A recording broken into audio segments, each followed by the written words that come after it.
తారీఖున 7033 క్యూసెక్లు ఏలేరు రిజర్వాయర్కి ఇన్ఫ్లో వస్తే వీళ్ళు బయటికి ఎంత పంపించారో తెలుసా? కేవలం మళ్ళీ 300 క్యూసెక్స్. సెప్టెంబర్ 3వ తారీఖున మళ్ళీ ఏలేరు రిజర్వాయర్కి ఇన్ఫ్లో 4991 క్యూసెక్లు వస్తే వీళ్ళు బయటికి పంపించింది ఎంతో తెలుసా? కేవలం మళ్ళీ 300 క్యూసెక్లు మాత్రమే. సెప్టెంబర్ 4వ తారీఖున 5045 క్యూసెక్లు వస్తే వీళ్ళు బయటకు పంపించింది కేవలం 300 క్యూసెక్లు. ఈ మాదిరిగా రిజర్వాయర్ను రెగ్యులేట్ చేయాల్సిన కార్యక్రమం చేయకుండా canal carrying capacity, outflow capacity of the canal ఎటువంటి ముంపుకు గురి కానికుండా 14,000 క్యూసెక్స్ను పంపించగలిగే పరిస్థితి ఉన్నా సరే, మోడర్నైజేషన్ కాస్త కూస్తో సరిగ్గా జరగలేదు కాబట్టి 14 కాకపోతే దాన్ని 10,000 వేసుకోండి. కనీసం ఆ 10,000 క్యూసెక్లైనా కనీసం ఎటువంటి ముంపుకు కూడా గురి కాకుండా పంపించే పరిస్థితి ఉన్నా కూడా వీళ్ళు ఏం చేశారు? పైనుంచి నీళ్లు వస్తూ ఉన్నా కూడా ఏమాత్రం కూడా లెక్క పెట్టకుండా నిర్లక్ష్య వైఖరితో కేవలం 300 క్యూసెక్లు మాత్రమే మొదలుపెట్టారు. ఇలా వదిలిపెడుతూ ఏకంగా 9వ తారీఖు వచ్చేసరికి రిజర్వాయర్లలో స్టోరేజ్ కెపాసిటీ పూర్తిగా నిండిపోయింది. స్టోరేజ్ కెపాసిటీ పూర్తిగా నింపేశారు. వదలాల్సింది పోయి, మెయింటైన్ చేయాల్సింది పోయి పూర్తిగా నింపేశారు. నింపేసరికి 9వ తారీఖున 45,335 క్యూసెక్లు నీళ్లు ఏలేరు రిజర్వాయర్కి ఇన్ఫ్లో వస్తే వీళ్ళు గత్యంతరం లేక రిజర్వాయర్ కెపాసిటీ పూర్తిగా నిండిపోయింది కాబట్టి కిందికి 21,500 క్యూసెక్లు కిందికి నీళ్ళు వదిలేశారు. మరుసటి రోజు సెప్టెంబర్ 10వ తారీఖున 26,134 క్యూసెక్లు నీళ్లు ఏలేరు రిజర్వాయర్కి వస్తే ఏకంగా 27,275 క్యూసెక్లు నీళ్లు కిందికి వదిలేశారు. నేను అడుగుతా ఉన్నా మిమ్మల్ని, ఇది మ్యాన్ మేడ్ ఫ్లడ్ కాకపోతే ఏమిటయ్యా అని చెప్పి. నేను చెప్పేటివన్నీ కూడా వాస్తవాలు. మీ ఏలేరు రిజర్వాయర్ నుంచి వచ్చిన డేటా ఇది. నిజంగా ఒక బాధ్యత లేని ప్రభుత్వం, ప్రజల పట్ల ఏమాత్రం కూడా మానవత్వం చూపని ప్రభుత్వం, వరదలు వస్తే కనీసం ఎలా హ్యాండిల్ చేయాలనో కూడా కనీసం ఇంకిత జ్ఞానం కూడా లేని ఈ ప్రభుత్వాన్ని ఏమనాలి అని చెప్పి మీరే ఆలోచన చేయమని నేను కోరుతా ఉన్నా. ఇంకొక విషయం కూడా చెప్పదలుచుకున్నా. ఇదే మనిషి చంద్రబాబు నాయుడు గారు అబద్ధాలు చెప్పడంలో గోబెల్స్కు చంద్రబాబు నాయుడు గారు ఏకంగా తమ్ముడు వరుస అవుతాడు. గోబెల్స్కు చంద్రబాబు నాయుడు తమ్ముడు వరుస అవుతాడు.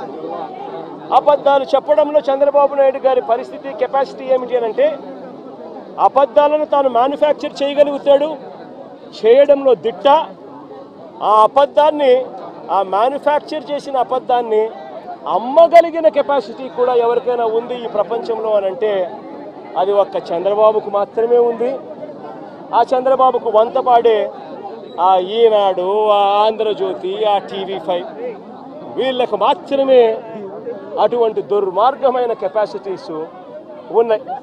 ఎందుకు ఈ విషయం చెప్తా ఉన్నానంటే, ఇవన్నీ కూడా నేను చెప్పినట్టు వాస్తవం. ఒకవైపున ఈ వాస్తవం ఉంటే ఏలేరు ఆధునీకరణ గురించి చంద్రబాబు నాయుడు గారు మరో చక్కటి అబద్ధం ఆడాడు.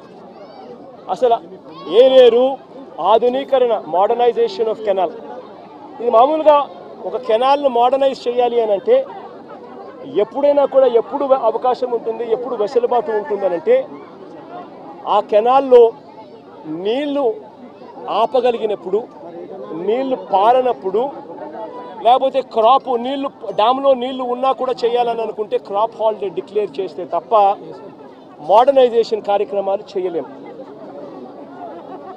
2008 నుంచి ఏలేరు మోడర్నైజేషన్ కార్యక్రమం జరుగుతూనే ఉంది. కొత్తగా చంద్రబాబు నాయుడు గారు చేసింది లేదు. 2008లో ఆ దివంగత ప్రీతమ నాయకుడు రాజశేఖర రెడ్డి గారు ఏలేరు రిజర్వాయర్కు సంబంధించి నాన్నగారు మోడర్నైజేషన్కు శ్రీకారం చుట్టాడు. అప్పట్లో 138 కోట్ల రూపాయలు కేటాయిస్తూ ఆ దివంగత నేత ప్రీతమ నాయకుడు రాజశేఖర రెడ్డి గారు నాన్నగారు ఏలేరు కెనాల్కు సంబంధించిన మోడర్నైజేషన్ కార్యక్రమం చేపట్టాడు. నాన్నగారు చనిపోయిన తర్వాత మళ్ళీ ఆ కార్యక్రమం ఎవరు పట్టించుకోలేదు.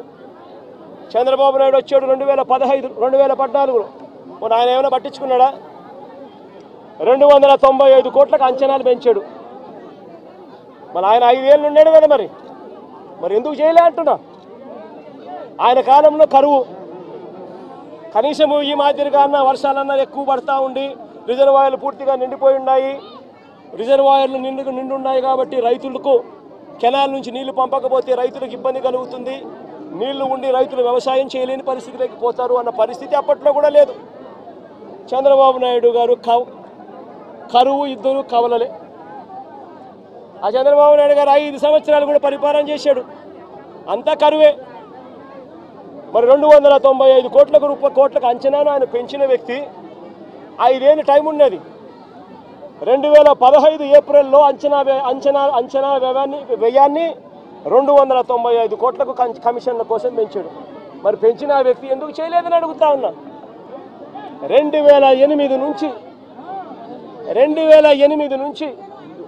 2023 దాకా, అంటే మా ప్రభుత్వం దాకా కూడా, ఇంకా మా ప్రభుత్వంలో వైఎస్ఆర్సీపీ ప్రభుత్వంలో ఇంకా చేయలేకపోయే మోడర్నైజేషన్ అనుకున్నంత వేగంగా అనేదానికి కారణమన్నా ఉంది. కారణం ఏమిటంటే ప్రతి సంవత్సరము బ్రహ్మాండమైన వర్షాలు పడతా ఉన్నాయి, రిజర్వాయర్లు పూర్తిగా నిండున్నాయి.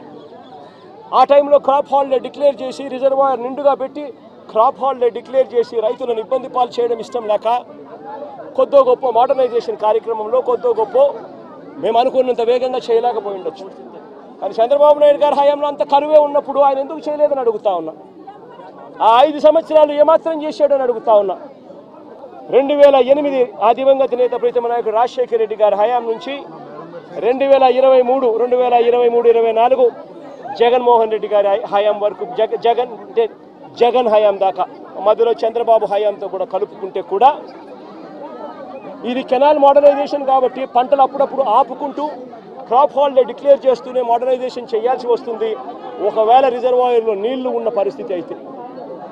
ఇటువంటి పరిస్థితుల్లో ఈ మొత్తం సంవత్సరాలు కలిపి 2015 నుంచి 2023-24 దాకా చూసుకుంటే కూడా ఈ 9 ఏళ్ళు కలిపితే కూడా అందరి ప్రభుత్వాలలో కూడా ఖర్చు పెట్టింది ఎంత అనంటే కేవలం 95 కోట్ల రూపాయలు. మరి నేను అడుగుతా ఉన్నా, మరి ఇది ఏమాత్రం ఇంకిత జ్ఞానం ఉన్న ఈ చంద్రబాబు నాయుడు గారు ఈ మాదిరిగా అబద్ధాలు ఆడడం ధర్మమేనా అని అడుగుతా ఉన్నా.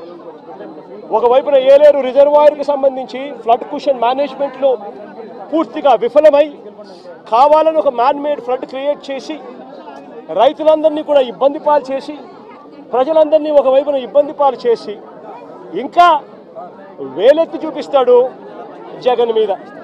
నేను అడుగుతా ఉన్న, చంద్రబాబు నాయుడు గారు ప్రభుత్వం వచ్చి దాదాపు 4 నెలలు అయిపోయింది. ఇప్పటికైనా కూడా చంద్రబాబు నాయుడు గారి హయాంలో ఏదన్నా జరుగు, ఎక్కడన్నా జరుగు, ఏమన్నా జరుగు, దానికి కారణం జగన్ అంటాడు. ఎక్కడేమన్నా జరుగు, కారణం జగన్. విజయవాడలో వరదలు వచ్చినా జగన్, ఏలేరు రిజర్వాయర్ వచ్చినా జగన్, ఆంధ్ర రాష్ట్రంలో కోవిడ్ వచ్చినా జగన్. చంద్రబాబు నాయుడు గారి హయాంలో చంద్రబాబు నాయుడు గారు ఏమి చేయలేకపోయినా కారణం జగన్ జగన్ జగన్ జగన్ జగన్ జగన్.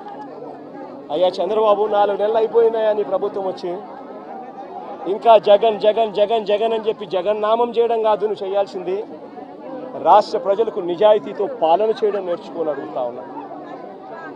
రాష్ట్ర ప్రజలకు న్యాయంగా ధర్మంగా ఇవ్వాల్సింది ఇచ్చే కార్యక్రమం మీద ధ్యాస పెట్టుకొని అడుగుతా ఉన్నా. ఇదే మనిషి పెద్ద మనిషి చంద్రబాబు నాయుడు గారి హయాన్ని ఒక్కసారి చెప్తా ఉన్నా. ఈరోజు నేను అడుగుతా ఉన్నా, రైతుల విషయానికి ఇదే రైతుల విషయానికి సంబంధించి నేను చెప్తా ఉన్నా. ఇదే పెద్ద మనిషి చంద్రబాబు నాయుడు గారి హయాంలో ఒక్కసారి పరిస్థితి ఎలా ఉంది అని గమనించమని అడుగుతా ఉన్నా. ఇంతవరకు ఈరోజు ఈ క్రాప్ కార్యక్రమం జరగడంలా ఆర్బీకే వ్యవస్థ పూర్తిగా నిర్వీర్యమైపోయింది. సచివాలయాలలో ఈరోజు పూర్తిగా నిర్వీర్యం చేసి సచివాలయాలను వదిలేశారు. వాలంటీర్ వ్యవస్థ కనుమరుగైపోయింది. రైతులకు ఇవ్వాల్సిన ఉచిత పంటల బీమా గాలికి వదిలేశాడు. రైతుల తరపున కట్టాల్సిన ఇన్సూరెన్స్ ప్రీమియం కట్టకుండా వదిలేశాడు. నేను అడుగుతా ఉన్నాను ఇదే పెద్ద మనిషి చంద్రబాబు నాయుడు గారిని, ఈ క్రాప్ ఏమైందయ్యా అని అడుగుతా ఉన్నాను. గ్రామ సచివాలయాల్లో పెట్టాల్సిన సోషల్ ఆడిట్లో పెట్టాల్సిన లిస్టులు ఏమైనా అని అడుగుతున్నాను. ఆర్బీకే వ్యవస్థ ఏమైందా అని అడుగుతా ఉన్నాను. ఇదే పెద్ద మనిషి చంద్రబాబు నాయుడు అడుగుతా ఉన్నాను. వ్యవసాయ సీజన్ మొదలయ్యేసరికి రైతు భరోసా ఇచ్చే కార్యక్రమం ఏమైందా అని అడుగుతా ఉన్నాను. వ్యవసాయ సీజన్ మొదలయ్యేసరికి రైతులకు ఇవ్వాల్సిన సున్నా వడ్డీ ఏమైందయ్యా చంద్రబాబు అని అడుగుతా ఉన్నాను. రైతులకు ఇవ్వాల్సిన పెట్టుబడి సహాయం గతంలో జగనే ఉంటే 13,500 ఖరీఫ్ సీజన్ మొదలయ్యే టయానికి రైతన్నల చేతిలో పడేది. ఈయన 20,000 ఇస్తానన్నాడు. 20,000 ఇస్తానన్న పెద్ద మనిషి ఆ 13,500 ఎగిరిపోయింది, 20,000 గాలికి ఎగిరిపోయింది. ఇదే పెద్ద మనిషి చంద్రబాబు నాయుడు గారు ఆర్బీకే వ్యవస్థ జగన్ ప్రభుత్వంలో, వైఎస్ఆర్ కాంగ్రెస్ పార్టీ ప్రభుత్వంలో ఆర్బీకేలు ఎఫెక్టివ్గా పనిచేస్తూ, జియో ట్యాగింగ్ చేస్తూ, ఈ క్రాప్ నమోదు చేస్తూ, పారదర్శకంగా ప్రతి రైతుకు కూడా ఇన్సూరెన్సు గవర్నమెంటే కట్టేది. రైతన్నకు ఏ పంట నష్టం జరిగినా, ఏ నష్టం జరిగినా కూడా ఈ క్రాప్ నమోదయ్యేది. ఆర్బీకేలు పనిచేసేటివి. వాలంటీర్ వ్యవస్థ, సచివాలయం వ్యవస్థ ముమ్మరంగా పనిచేసేటివి. ఇన్పుట్ సబ్సిడీ ఏ సీజన్ ముగిసేలోగానే, ఆ సీజన్ ముగిసేలోగానే ఇన్పుట్ సబ్సిడీ ఇచ్చే కార్యక్రమం జరిగేది. ఇన్సూరెన్స్ కూడా రైతన్న నిశ్చింతగా మళ్ళీ సీజన్ వచ్చేసరికి రైతన్న చేతిలో ఇన్సూరెన్స్ సొమ్ము కూడా పడేది. రైతన్నలకు ₹1 ఖర్చు కూడా లేకోకుండా ఇన్సూరెన్స్ ప్రీమియం రాష్ట్ర ప్రభుత్వమే కట్టేది. రైతన్న వ్యవసాయం మొదలు పెట్టేసరికి రైతన్న చేతిలో పెట్టుబడి కోసం రైతు భరోసా సొమ్ము ఉండేది. నేను అడుగుతా ఉన్నా, ఈరోజు దేశంలో ఎక్కడా లేని విధంగా వైఎస్ఆర్ కాంగ్రెస్ పార్టీ ప్రభుత్వంలో, జగనన్న ప్రభుత్వంలో ప్రతి రైతుకు కూడా ఇలాంటి నష్టం గతంలో జరిగి ఉంటే గతంలో రైతన్నకు ఎంత వచ్చేది అని చెప్పి ఒక్కసారి ఆలోచన చేయమని చెప్పి నేను కోరుతా ఉన్నా ప్రతి ఒక్కరిని కూడా. ఇదే జగన్ ప్రభుత్వంలో జరిగి ఉంటే రైతన్నకు ఏమేం మేలు జరిగి ఉండేటివే తెలుసా? ఈ పాటికే రైతన్నకు సీజన్ స్టార్ట్ అవుతూనే, ఖరీఫ్ సీజన్ స్టార్ట్ అవుతూనే రైతన్నకు రైతు భరోసా కింద, పెట్టుబడి సహాయం కింద రైతన్న చేతిలో ₹13,500 రైతన్నకు భరోసా ఇస్తూ నిలబడేది. సీజన్ ముగిసేలోగానే పెట్టుబడికా సహాయం ఒకటే కాదు రైతన్నకు గతంలో చంద్రబాబు నాయుడు గారి హయాంలో విపత్తులు వస్తే హెక్టార్కు ₹15,000 మాత్రమే ఇస్తా ఉన్న పరిస్థితులు. అది కూడా తప్పుడు మాటలు మాట్లాడాడు, అబద్ధాలు మాట్లాడాడు. ఆయన హయాంలో ఏదో ఎక్కువ ఇస్తా ఉన్నారంట, జగన్ వచ్చిన తర్వాత తగ్గించాడు. అది కూడా అబద్ధమే. ఆయన హయాంలో హెక్టార్కు 15,000 ఇస్తా ఉంటే జగన్ వచ్చిన తర్వాత, వైఎస్ఆర్సీపీ ప్రభుత్వం వచ్చిన తర్వాత దాన్ని 17,000 చేసింది హెక్టార్. అదే జగన్ ఉండింటే, ఇటువంటి విపత్తే వచ్చిందంటే ఒకవైపు రైతుకు పెట్టుబడి కోసం రైతు భరోసా కింద 13,500 సొమ్ము వచ్చేది, రైతుకు ₹17,000 హెక్టార్ కంటే దాదాపుగా ₹7,000 హెక్టార్కు, ఎకరాకు ₹7,000 రైతుకు ఇన్పుట్ సబ్సిడీ కూడా వచ్చేది. ఎప్పుడే ఇమీడియట్గా సీజన్ ముగిసేలోగానే రైతన్నకు ఇదే ఈస్ట్ గోదావరి జిల్లాలోనే ఒక్కొక్క రైతన్నకు ఒక్కొక్క ఎకరాకు ఇన్సూరెన్స్ ప్రీమియం రాష్ట్ర ప్రభుత్వమే ఉచితంగా కట్టినందువలన ఒక్కొక్క రైతన్నకు ₹24,000 నుంచి ₹29,000, ₹24,000 నుంచి ₹29,000 ఇన్సూరెన్స్ సొమ్ము రైతన్నకు పడేది. రైతన్న ఇదే సమయానికి వచ్చేసరికి రైతన్నకు సున్నా వడ్డీ కింద డబ్బులు కూడా రైతన్న ఖాతాలో జమ అయ్యేది. నేను అడుగుతా ఉన్నా, ఇటువంటి విపత్తే రైతన్నకు జగన్ హయాంలో వచ్చినుంటే, వైఎస్ఆర్సీపీ ప్రభుత్వ హయాంలో వచ్చినుంటే ₹13,500 రైతన్నకు రైతు పెట్టుబడి సహాయం, ₹24,000 నుంచి ₹29,000 రైతన్నకు ఇన్సూరెన్సు, ₹7,000 రైతన్నకు ఇన్పుట్ సబ్సిడీ, సున్నా వడ్డీ కింద ప్రతి రైతన్నకు కనీసం ₹4,000, ₹3,000 కనీసం సున్నా వడ్డీ కింద డబ్బు వచ్చేది. అన్నీ లెక్కేసుకుంటే రైతన్నకు కనీసం అంటే 40,000 నుంచి ₹45,000 రైతన్నకు ప్రతి ఎకరాకు వైఎస్ఆర్ కాంగ్రెస్ పార్టీ ప్రభుత్వమే ఉండింటే, జగనే ఉండింటే ప్రతి రైతన్నకు వచ్చేది. కానీ ఈ పెద్ద మనిషి ఏం చేస్తూ ఉన్నాడు?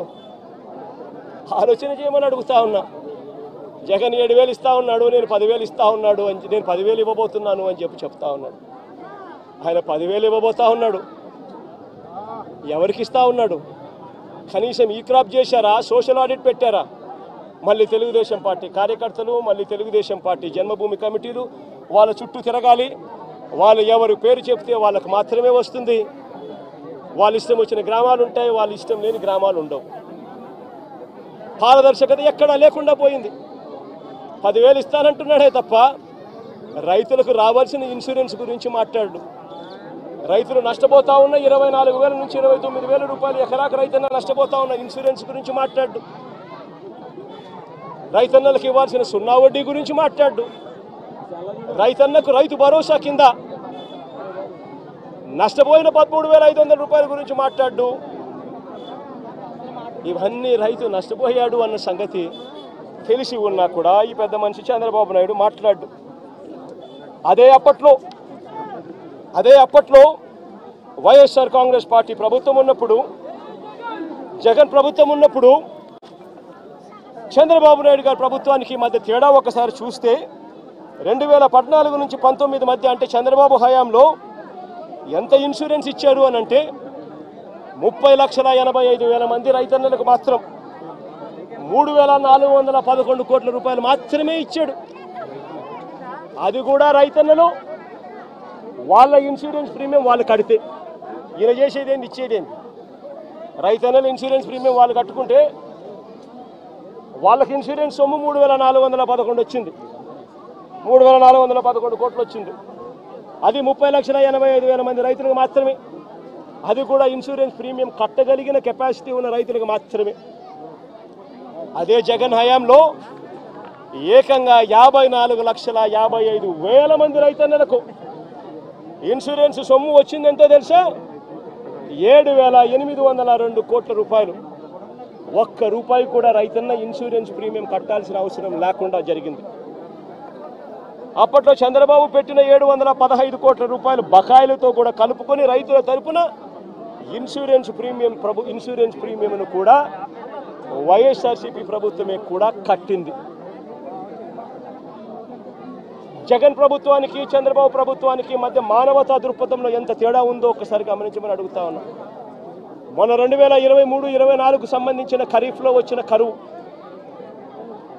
ఈ కరువుకు సంబంధించి మళ్ళీ ఖరీఫ్ వచ్చేసరికి, అంటే 2024 జూన్ జూలైలో రైతన్న చేతిలో ఇన్సూరెన్స్ డబ్బులు పడాలి అని అంటే ఇన్సూరెన్స్ ప్రీమియం డబ్బులు మే జూన్లో ఇన్సూరెన్స్ ప్రీమియం డబ్బులు కట్టాలి.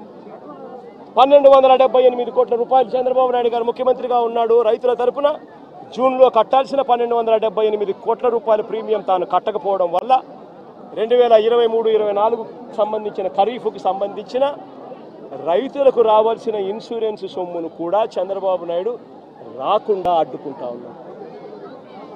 నేను చెప్పే ప్రతి మాట వాస్తవం. ఊరికే జగన్ మాట్లాడుతూ ఉన్నాడు కదా అని చెప్పి జగన్ మీద అరచడం కన్నా, జగన్ మీద ఊరికి కోపం చూపించడం కన్నా, జగన్ చెప్పే ప్రతి మాట వాస్తవం కావునా కాదా అన్నది గుండెల మీద చేతులు వేసుకొని ఆలోచన చేయమని కోరుతా ఉన్నా.